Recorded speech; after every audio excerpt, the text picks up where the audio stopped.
Hello மக்களே, welcome back. So நம்மளோட big pass ஒரு வழியாக முடிஞ்சு அர்ச்சனா டைட்டில் வாங்கிட்டு போயாச்சு. இன்னொரு பக்கம் மாயாவோட ஸ்குவாடு கதறல்கள், இன்னொரு பக்கம் ஐயோ நாங்கள் தான் பெஸ்ட் அப்படின்ற மாதிரிலாம் ஒரு பக்கம் வந்து ஓடிட்டு இருந்தாலும், நடுவில் நம்மளோட கமல் அவர்களோட ஒரு விஷயம் பயங்கரமாக மக்கள்கிட்ட பேசப்பட்டுட்டு வருது. அது மட்டும் இல்லாமல் அவரோட ஏற்பாடுகளை பார்த்து மக்கள் பயங்கர ஷாக் ஆகியிருக்காங்க அப்படின்னே சொல்லலாம்.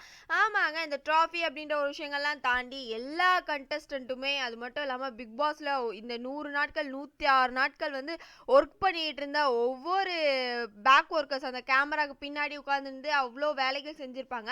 அவர் ஆல்ரெடி ஷோலேயே நிறைய அந்த ஸ்டேஜில் மென்ஷன் பண்ணது பேக் ஒர்க்கர்ஸ் தான். ஸோ அவங்கள வந்து பெருமைப்படுத்த வேலையும் அவங்களுக்கு தான் நீங்கள் நன்றி சொல்லணும். ஏன்னா 24 ஹவர்ஸ் உங்களை பார்த்துட்டே இருக்காங்கன்ற மாதிரி எல்லா விஷயங்களும் பேசிட்டே இருந்தார்.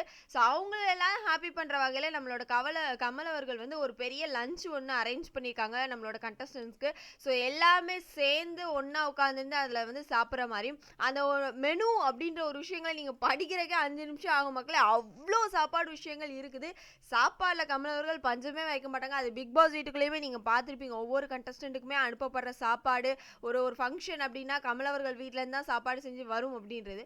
ஸோ அதே மாதிரி தான் பயங்கரமாக வேறு லெவலில் அரேஞ்ச் பண்ணியிருக்காரு லஞ்சு. ஸோ அவங்கெல்லாம் சாப்பிடும் போது இவர் வந்து ஒன் டைம் வந்து எல்லாம் நல்லா இருக்குதா, திருப்தியாக இருக்கீங்களா அப்படின்ற மாதிரி அவர் விசாரிக்கிற ஒரு விஷயங்கள் வந்து பயங்கரமாக மக்கள்கிட்ட பேசப்பட்டுட்டு வந்துட்டு இருக்கு.